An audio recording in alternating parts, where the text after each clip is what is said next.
And now with me here on the comfy couch, as you may have seen in the wide shot, is a brilliant individual who looks like they stepped out of like the 1950s, Leave It to Beaver, Petticoat Junction, all of these things that you guys are scratching your head going, what is she talking about? And we will explain, trust me. Please join me in welcoming Jessica Smith. You are the Managing Director of the Tacoma Historical Society. Welcome back. Thank you.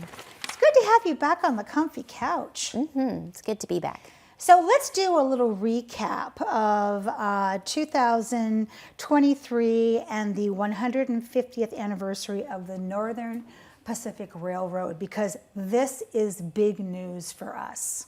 It is. It was a big year. We had a lot going on, a lot of really cool and fun things. As you know, as you said, it was the 150th anniversary of the Northern Pacific Railroad coming to Tacoma, which is really what defined the city, the way it looks, the way we drive around on the city roads, where a lot of our main places are, is because of that. So this last year, we looked at everything involved with that. So our exhibit was called Dreams and Dispossession. The Railroad Comes to Tacoma, and we focused on how the people either coming or who were already here were affected by that change. Because of course, it was a big change, and that meant good and bad things. So we looked at how the Puyallup tribe was affected, about those who were building the railroad, which were predominantly Chinese sojourners, and how they were affected. The immigrants who were coming here from all sorts of different places, individual business owners, women, families, all sorts of things to really delve into what this meant for the people of Tacoma. And then we had all this programming going on. We did lots of fun events, which culminated in our City of Destiny Festival, which we held at the Foss Seaport Museum. And that was just so much fun. We had 25 different organizations there. We had performances. They were from the Pacific Asian Cultural Center and various other places, and it was just a lot of fun. We looked at how women were affected, their role in the railroad. We looked at the Port of Tacoma, who was a great sponsor for us, BNSF, all these great things. It was just a lot of fun, a lot of stuff. You know, a couple things that you've said have just kind of like poked something in my brain to think about. You say it brought good changes and bad changes. Correct. And I think about history has so much to teach us. I mean, it defines us and redefines us on a daily basis. When I think about good changes and bad changes, I think about like construction downtown.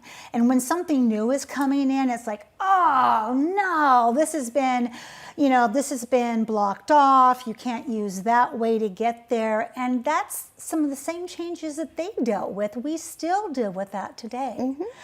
So we haven't moved too far off the needle, have we, Jessica? No, not too far off. Not too far off. What's coming up for next year? So we're very excited. Our new exhibit is in the works right now, and it will open on February 2nd, and it's called Bustles to Blue Jeans, 120 Years of Tacoma's Fashion. Okay, I said this in the green room, I want to say it again. That needs to be a t-shirt. It needs to be a bumper sticker. Bustles to Blue Jeans. Yes. Whoever put that together, the group of people, chef's kiss. That is incredible. You can definitely thank our curator and registrar for that one. All right, It was great. I'll be writing a note. So what is Bustles to Blue Jeans about? Because it sounds like it's about fabric and fashion, but if I know the Tacoma Historical Society, it's much deeper than that. Yeah, so we're looking at the vessel of fashion as a means to look at how people interacted with consumerism, with how they would go about their daily lives. So we start in the 1880s. Okay. Bustles. Yes, bustles, exactly. We start in the 1880s, and we look at what would it look like if you were to go shopping. So the idea is throughout history, no matter what, we all need clothes. Right. And we all have to get those clothes from somewhere. So we look at that change over time of how we've gone from these stores that would have multiple goods to, you know, online shopping. And so we start there, we go through the downtown with the, you know, Rhodes department store, People's store. Yes. Then we move into the Tacoma Mall opening. And then we look at some of these other stores that Mr. Max on Hilltop. Yes. And then eventually into this new era of how we shop today. So the idea is to look at how we interact with clothing and how that has changed. And then also to look at the fashion itself and how it's changed. So we're going to have examples from our collections, also some examples that we have on loan that's going to show a timeline starting from 1880 and we're going all the way up to the 2000s. Oh my goodness. Yeah, so it literally starts with bustles and ends with blue jeans. And you know, now I've often thought, because I have a love of Western movies, and only because of the fashion and because of the language they used back then, I often wondered where women went to get the bustle made, because women, all of our shapes have been different from the beginning of time. And where do you go to get a new skirt, since yours has dragged in the mud? And you tried to miss the mud puddle as you got out of the carriage. And then also I've wondered, how did any kind of rapid technology or moving forward change fashion when somebody got off the train in something different and everybody went, what is that? You're showing your ankles. Yeah, exactly. I mean, there's a lot to go into fashion, you know, besides just looking at the clothes itself. There's a lot to say about society, society standards, fitting into what is considered the norm. There's a lot to say about politics, environmentalism, and we're going to look at some of those things through, we're going to do some programming, some workshops that will look at how people would upcycle their clothing. Yes. How they would keep it going for as long as possible.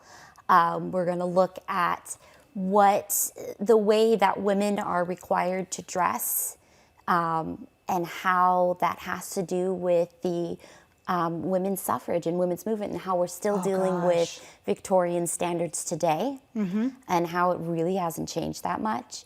So there's so much more involved in it than just what are you wearing? Because what you're wearing, whether we want to or not, says a lot. Well, what you have on now, let's take you for example. Tell us about your outfit. So this dress is about late 1950s, early 1960s. I got this in Bremerton at a vintage store called Ish, which is great. If you've never been there, you really should. And my earrings here actually came from a vintage store in Tacoma called Vanity Vintage, which unfortunately is no longer here. The owner moved away, but there are a lot of really great vintage stores if you ever go down to Antique Row on Broadway. So many amazing things. And I've always loved vintage clothing. That's something I've always loved. And I love being able to change the styles and the way things look, even in this, you know, modern time. But yeah, it just, what you're wearing says a lot about you, your personality, what your values are. And unfortunately, it also allows other people to decide things about you. That's right. And so that's, again, one of the things we want to look at is that idea of what is fashion doing in our society. Exactly. And it's interesting when we dissect fashion and we lay it over the barrel of independence and women voting and the suffragette movement, because so much of the fashion reflected them marching. I mean, they had, for instance, starvation badges they put on when they would be put in jail for protesting, and they wouldn't eat for X amount of time. When they got out, they had a little bar that said, I starved myself for 6 months because I want to vote. But there's always been a kind of a political petticoat underneath women's clothing, hasn't there been? Yeah, definitely, for sure. I mean, you can see it throughout times as we get more movement in our clothing, as, you know, from the bloomer movement to being able to Yes. wear, I mean, it's not that long ago that you would have been required to wear something like this yeah. to school every day. I can remember when I went to Burney Elementary School here in Tacoma, we were not allowed to wear jeans. Girls had to wear dresses. Yeah. And this was in the early 70s. So you're right, it hasn't been that long.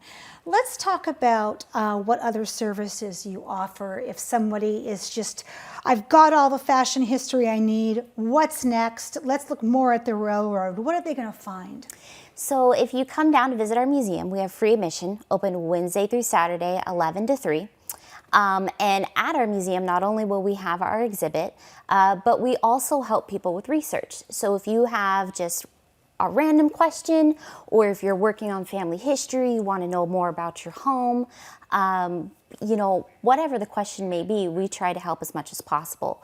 So we have a small research library that people can use, but then we also will do research requests where you can fill out a request. It goes to our curator and our registrar, and then they do some delving to see what they can find. Either they find the answer for you, or if they can't, they send you into places where they think would better serve you.